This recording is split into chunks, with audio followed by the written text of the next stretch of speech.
मैं Dheeraj Saxena, assistant professor, government law college Churu से आज एलएलबी फर्स्ट ईयर के 5th पेपर मुस्लिम लॉ में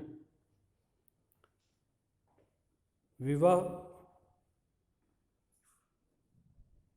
के विधिक प्रतिबंधों निषेधों पर चर्चा कर रहा हूँ।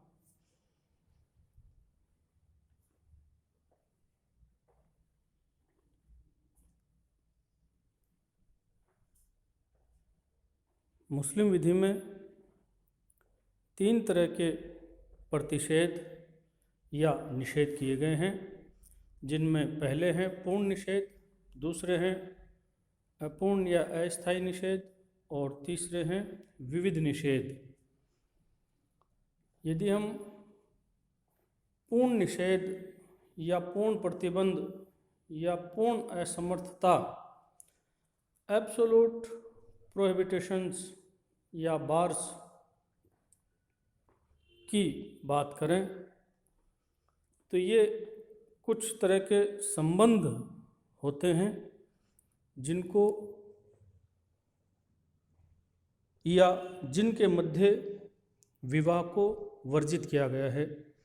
हिंदू विधि में आप पढ़ चुके हैं, वहाँ पर सपिंड संबंध और प्रतिषेध संबंध को प्रोहिबिटेड किया गया है। कुछ उसी तरह के संबंध मुस्लिम विधि में भी अपवर्जित किए गए हैं। यदि हम कुरान के अध्याय 4 की 23वीं आयत का अवलोकन करें तो इसमें इन तरह के संबंधों के भीतर विवाह को पूर्ण रूप से वर्जित किया गया है। पूर्ण रूप से वर्जित किया गया का अर्थ यह है कि यदि इन संबंधों के भीतर विवाह किया जाता है तो वह विवाह बातिल या शून्य माना जाएगा। यदि हम पहले तरह के संबंध की बात करें तो इसे हम रक्त संबंध या मुस्लिम विधि में कराबत या इंग्लिश में कॉन्सैंग्यूनिटी कहते हैं, और इसमें व्यक्ति के स्वयं के संबंधी जो हैं वो आते हैं जो रक्त से उस पुरुष या स्त्री से जुड़े हुए हैं।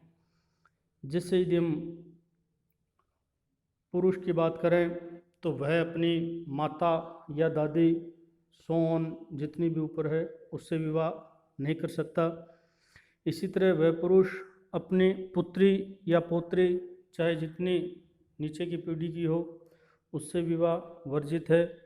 इसी तरह एक पुरुष अपनी बहन चाहे वो सगी हो, सौतेली हो या सहोदर हो, एकोदर हो, उससे विवाह नहीं कर सकता।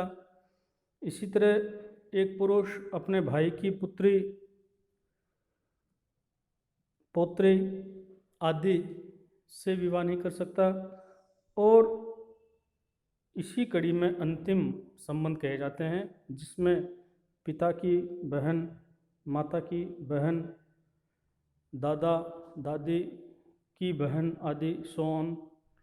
तो ये सब रक्त संबंधी कहे जाते हैं और इनके मध्य विवाह वर्जित किया गया है।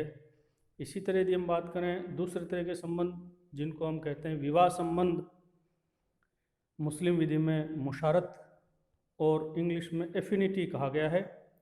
ये वो संबंधी हैं जो पत्नी के संबंधी हैं या विवाह के कारण उस पुरुष या स्त्री के संबंधी बने हुए हैं।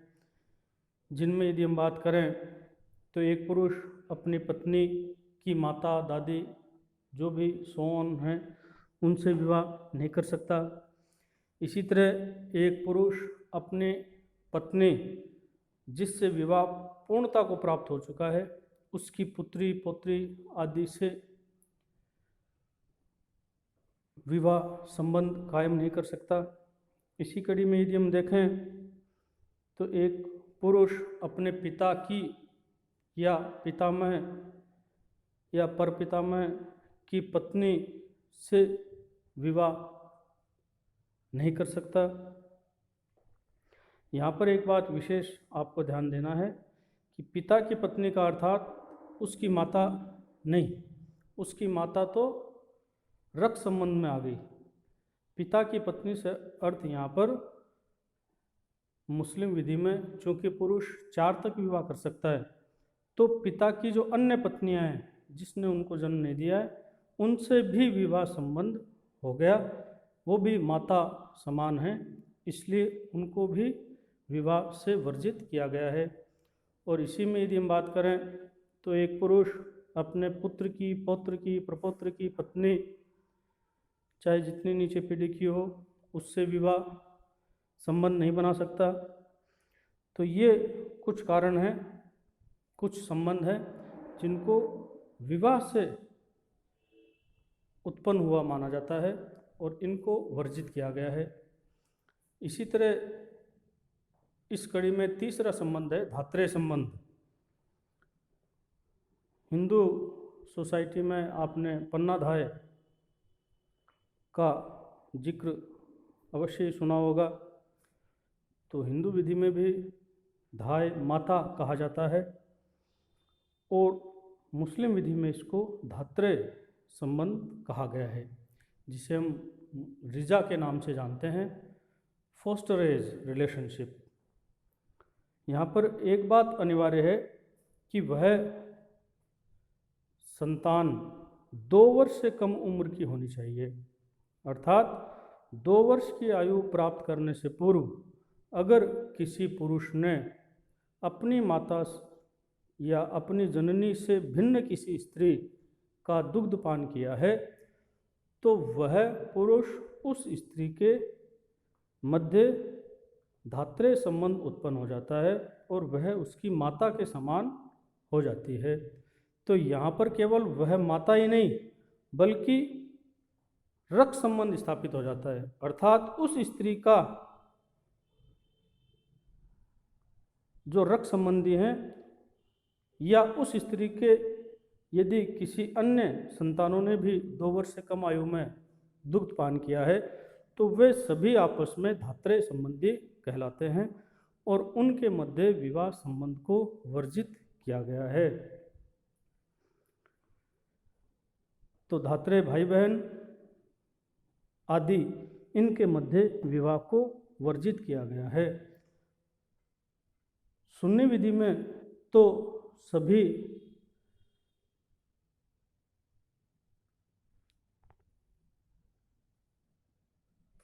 फोस्टरेज रिलेशनशिप को अमान्य नहीं किया गया है। यहाँ पर 4 तरह के संबंधी हैं जिनके भीतर विवाह संबंध किया जा सकता है, जिनमें पहली है बहन की धात्रेय माता, दूसरा है धात्री बहन की माता, तीसरा है धात्रेय पुत्र की बहन और चौथा है धात्रेय भाई की बहन। तो यदि उस स्त्री का किसी अन्य पुरुष या स्त्री ने दुग्धपान नहीं किया है या उनके मध्य कोई डायरेक्ट रिलेशनशिप उत्पन्न नहीं होती है, तो सुन्नी विधि में ये 4 तरह के संबंधों में विवाह की अनुमति प्रदान की गई है। लेकिन शिया विधि में स्ट्रिक्टली प्रोहिबिशन है, इस तरह की कोई छूट प्रदान नहीं की गई है। इसी तरह यदि हम बात करें तो इस कड़ी में अंतिम है विवाहित स्त्री, मैरिड वुमेन। ये सभी विधियों में वर्जित है कि एक स्त्री एक समय में एक ही पुरुष से विवाहित रह सकती है। तो वही नियम मुस्लिम विधि में भी फॉलो किया गया है कि जब तक एक विवाहित स्त्री अपने पति से विवाह विच्छेद प्राप्त ना कर ले या उसका पति मृत ना हो जाए और वह इद्दत अवधि पूर्ण ना कर ले, तब तक वह किसी अन्य पुरुष से विवाह नहीं कर सकती। तो ये 4 तरह के रिलेशन हैं जिनको पूर्ण निषेध एब्सोल्यूट बार की श्रेणी में रखा गया है। यदि हम दूसरे तरह के निषेध की बात करें, जिन्हें अपूर्ण या अस्थायी निषेध कहा जाता है, तो इनको टेम्पोररी या रिलेटिव प्रोहिबिशंस या बार्स कहते हैं, क्योंकि इनमें टेक्निकल कोई एक मिस्टेक होती है।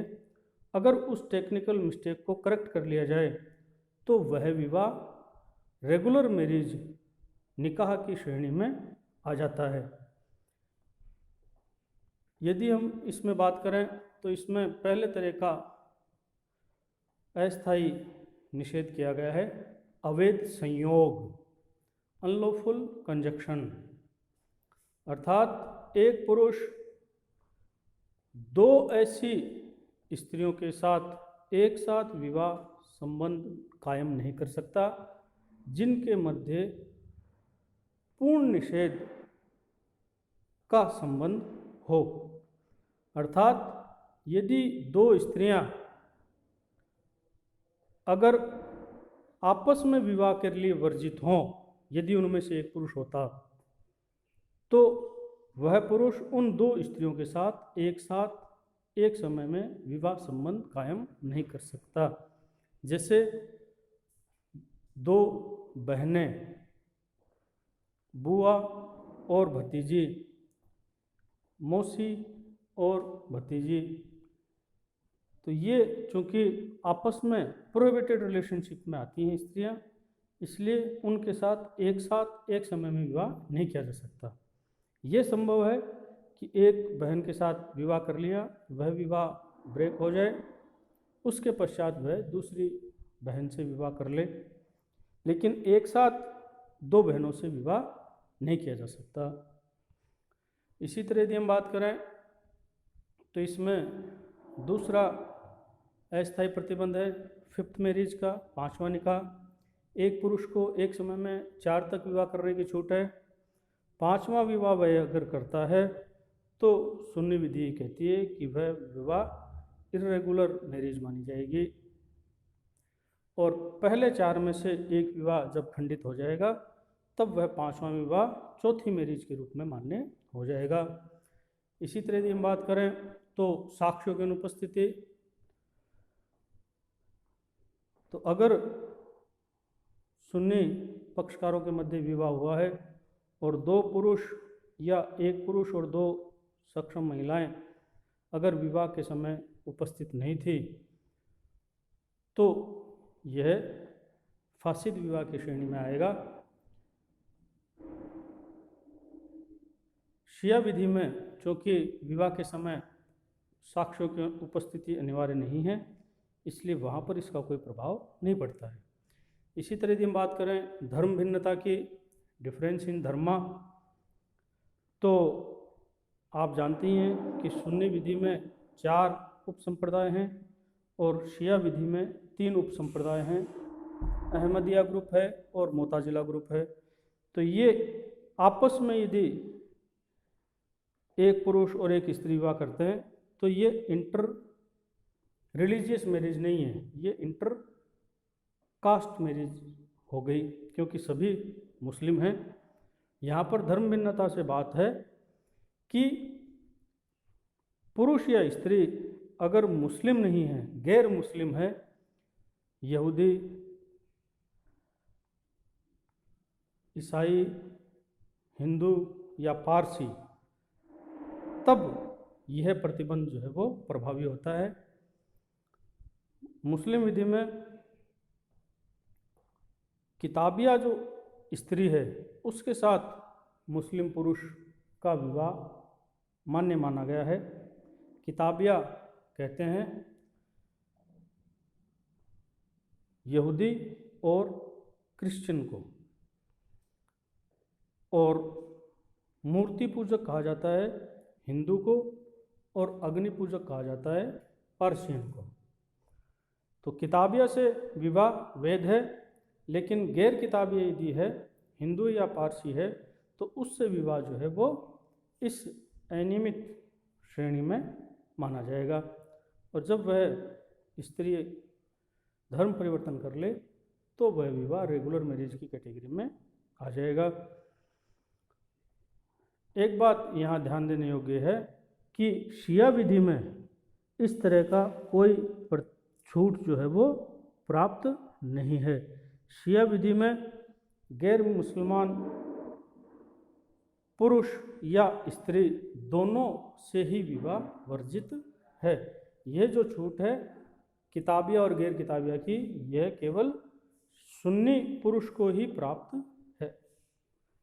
इसके बाद यदि हम बात करें तो इसमें आपके अंतिम अस्थायी निषेध है इद्दत अवधि का। इद्दत पीरियड, इद्दत अवधि जो है उसको हम काउंटिंग पीरियड भी कहते हैं, प्रतीक्षा अवधि भी कहते हैं, वेटिंग पीरियड, और गणना अवधि भी कहते हैं, और इससे इंटरवल पीरियड भी कहा जाता है। और यह केवल उसी स्त्री पर लागू होता है जिसका पहला विवाह खंडित हुआ हो, चाहे पति की मृत्यु द्वारा या पति के द्वारा तलाक देने से या उस स्त्री द्वारा विवाह विच्छेद की डिग्री प्राप्त करने से। यह जो इद्दत अवधि है यह advance feature of Muslim law कहा जा सकता है, क्योंकि इस तरह की संकल्पना अन्य किसी विधि में पाई नहीं जाती है। इद्दत अवधि से अर्थ यह होता है कि वह स्त्री हिदाद की पालना करेगी। हिदाद की पालना का अर्थ है अवॉइड लग्जरियस थिंग्स, अर्थात एक सामान्य और आम जीवन जो है वह स्त्री जिएगी और एकांत में वह समय व्यतीत किया जाएगा। इद्दत अवधि की यदि हम बात करें तो यह अलग अलग होता है।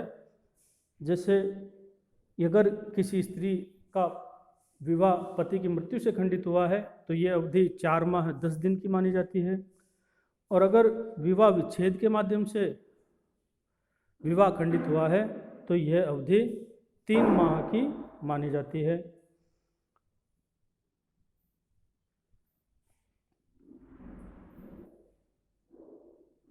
ये जो अवधि है 3 माह 3 चंद्रमा या 4 माह 10 दिन, इस अवधि तक स्त्री को दूसरा विवाह नहीं करना है। यह प्रतिबंध मुस्लिम विधि में है।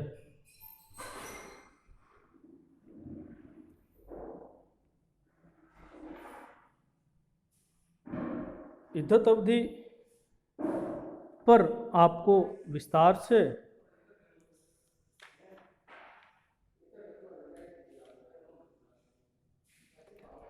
शॉर्ट नोट के रूप में क्वेश्चन का आंसर तैयार करना चाहिए, क्योंकि यह अलग से भी पूछा जा सकता है और पूछा जाता है। ये जो 5 अस्थायी निषेध हैं, ये 5 अस्थायी निषेध सुन्नी विधि में ही मान्य हैं। शिया विधि में साक्ष्य की उपस्थिति को छोड़कर बाकी के 4 जो हैं वो लागू नहीं होते हैं। इसी तरह यदि हम बात करें तीसरे और अंतिम निषेध की, जिन्हें हम विविध निषेध कहते हैं, मिसलेनियस प्रोहिबिशंस या बार्स, इनमें यदि हम बात करें तो पहले आते हैं गर्भवती स्त्री, प्रेग्नेंट वुमेन। मुस्लिम विधि में और हिंदू विधि में भी आपने पढ़ा होगा कि विवाह के समय अगर स्त्री गर्भवती है तो उसका विवाह तब तक रोक दिया जाना चाहिए, टाल दिया जाना चाहिए जब तक वह गर्भ समापन न हो जाए। और यही इद्दत अवधि का भी एक ऑब्जेक्ट होता है कि ये पता करना कि वह स्त्री कहीं अपने पूर्व पति से गर्भवती तो नहीं है, ताकि जो बच्चे की जनकता पैतृकता के संबंध में कोई विवाद हो तो वह विवाद उत्पन्न होने से पहले ही रोका जा सके। तो इद्दत अवधि वाले प्रतिबंध को ही यह प्रतिबंध जो है वो विस्तार प्रदान करता है। अगर इद्दत अवधि में ये पता लग जाता है कि वह स्त्री गर्भवती है तो उस संतान का पिता कौन है ये ज्ञात हो गया, और जब तक वह गर्भ समापन नहीं हो जाता तब तक वह विवाह नहीं किया जाना चाहिए।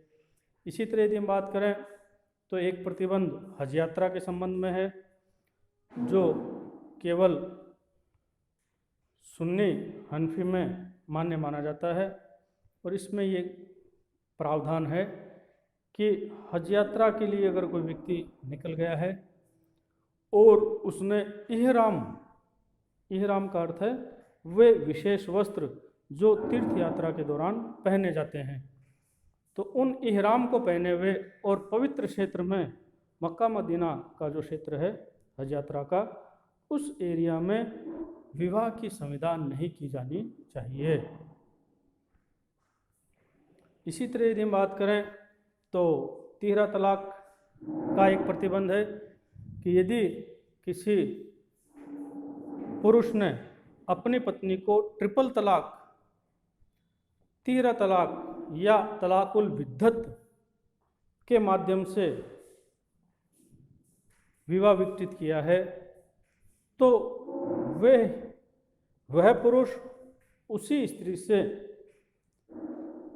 पुनः विवाह यदि करना चाहता है तो मोहम्मद साहब ने एक प्रतिबंध लगाया था जिसे हम हलाला के नाम से जानते हैं, और इसमें एक प्रक्रिया दी हुई है कि यदि वह पुरुष अपने पूर्व पत्नी से जिसे तलाकुल विद्दत के माध्यम से विवाह विच्छेद किया है पुनः विवाह करना चाहता है, तो उस स्त्री को पहले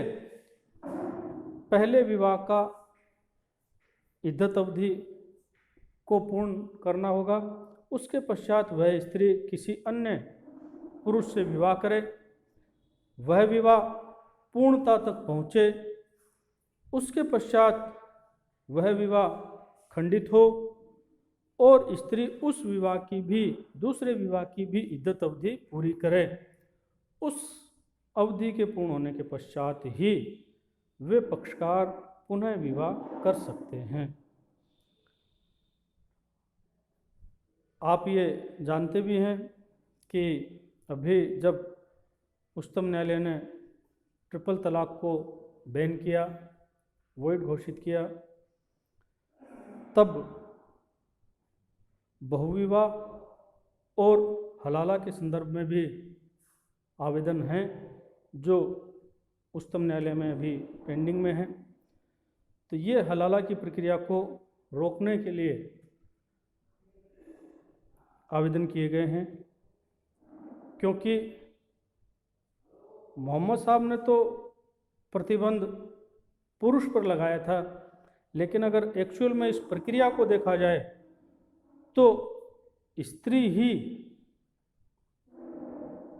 पीड़ित होती है। इसलिए इस प्रतिबंध को रोकने की प्रक्रिया सुप्रीम कोर्ट में लंबित है। यदि हम अंतिम बात करें तो विविध निषेध में काफ़ा का नियम है, रूल ऑफ काफ़ा, रूल ऑफ इक्विटी भी जिसे कहा जा सकता है, कि जो हर समुदाय में सामान्यतः फॉलो किया जाता है कि जब भी विवाह के लिए वर या वधू का चयन किया जाता है तब हर स्तर से समानता जो है वो देखी और परखी जाती है, चाहे वो बौद्धिक स्तर हो, शैक्षिक स्तर हो, आयु का स्तर हो, सामाजिक स्तर हो। तो जब असमान स्तर में विवाह कर लिया जाता है और ख़ास तौर पर स्त्री के द्वारा जो बुलुग अवस्था प्राप्त है और वो अपने से निम्न स्तर के पुरुष से विवाह कर लेती है, तो यह एक advance feature of Muslim law है जिसमें हनफी विधि में वयस्क स्त्री के संरक्षक को ये अधिकार दिया गया है कि वह उस विवाह को खंडित करा सकें। तो यह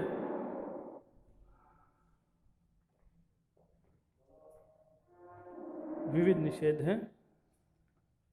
तो आज हमने विवाह के आवश्यक शर्तों में अंतिम खंड पर चर्चा की है, जिसमें हमने विविध निषेध, अस्थायी निषेध और पूर्ण निषेधों पर चर्चा की है।